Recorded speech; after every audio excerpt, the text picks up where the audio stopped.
Narutse kuganira n'umusirikari wo muri M23 noneho ndangije na bose buriya hari bazabatwika ngo iyo babaye benshi niko tubica neza bagenda barasa mu misozi mbere n'akakageni bayapfusha ubusa kweli nta birenze ngo ni intambara barimo kuko ari amabombe amakuru numvise nuko aturuka muri Afrika y'Epfo hako hagataho ngo muri ibyo byumweru bibiri M23 igomba kuba yavuye ku butaka bwose bwa Kongo iriho urumva Minisitiri w'Ububanyi n'Amahanga wungirije wa Kongo hariya muri Zanzibar yaganiriye na Minisitiri w'Ububanyi n'Amahanga wacu ndetse n'umunyamahanga wa leta General Retired Kabarebe ngo bigizwemo uruhare na Sudani y'Epfo ndetse na Tanzania.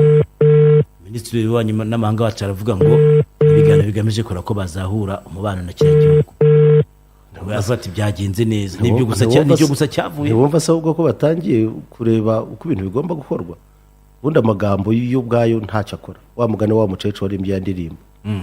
Bari basinye amagambo byarabara. Ariko bari ntago babizera bari abantu.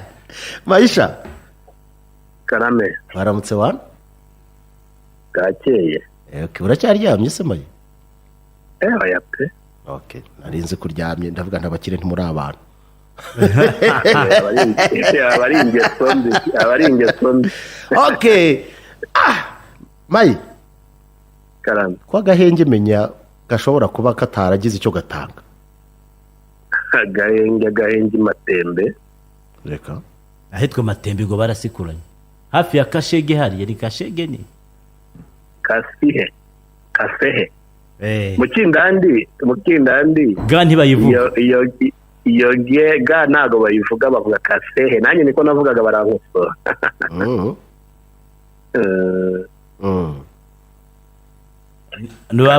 bavuze ngo guverinoma ya Kongo ngo yabirenze yirasa ibirindiro byose biri hafi aho.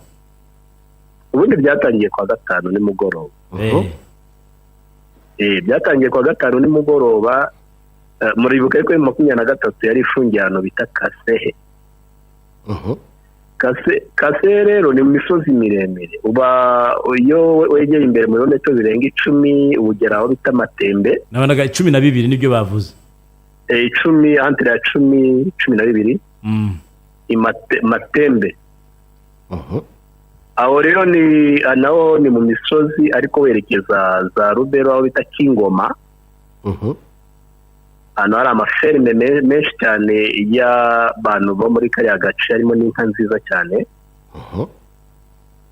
Noneho byageze kwa gatanu mu gicamunsi M23 iraterwa aho ngo bita Kasehe niho bari bafungiye. Bigeze aho abandi bati ntabwo nubwo wenda Amerika yatangaje iyo CCLF ariko ntabwo twakwihangana ngo duterwe ngo twifumbate. Ubwo bararwana barirukankana umwe ariruka bamwirukaho bafungiraho bita Matembe. Noneho bakigeraho ngaho basanga ari ahantu ari strategique bashobora kujya baterwa buri gihe. Nabo barahaguma. Bahagumye ku munsi w'ejo nabwo nyuma saa 6 FRDC zana n'abasirikari benshi cyane. Barongera barabatera.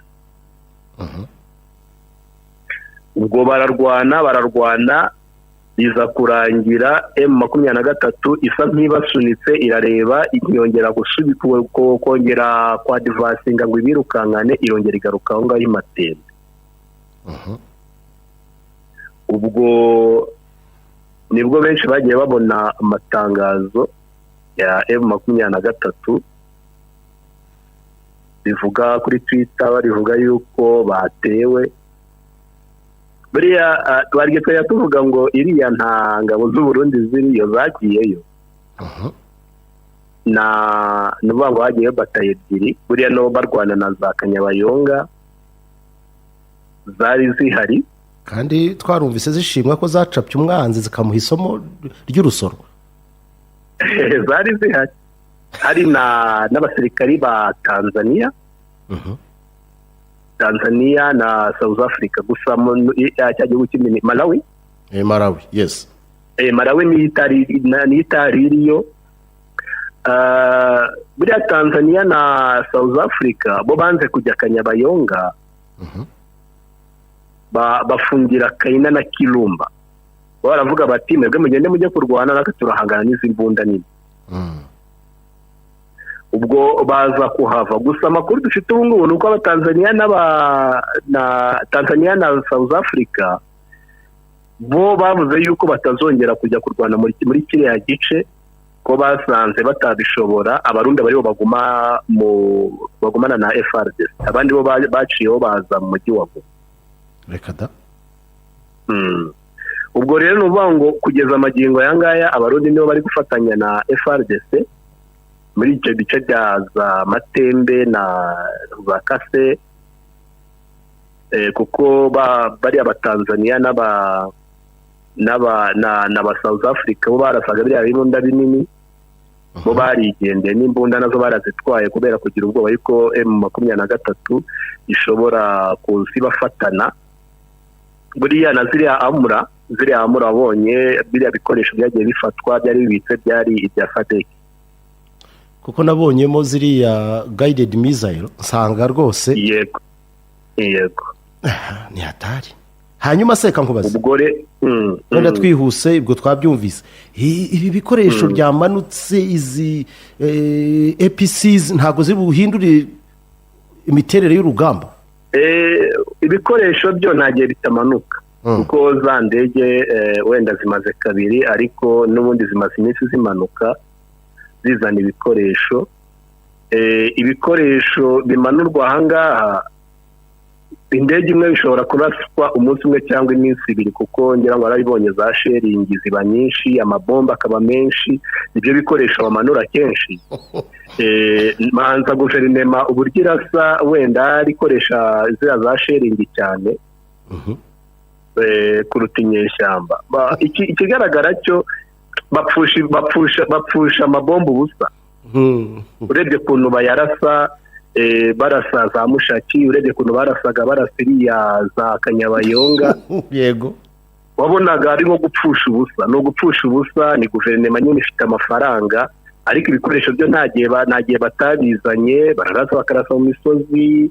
Urumva umuntu ugenda akarasa amabombe ya PM arenga 100 mu saha imwe cyangwa harya bafite uruganda rukora ayo mabombe.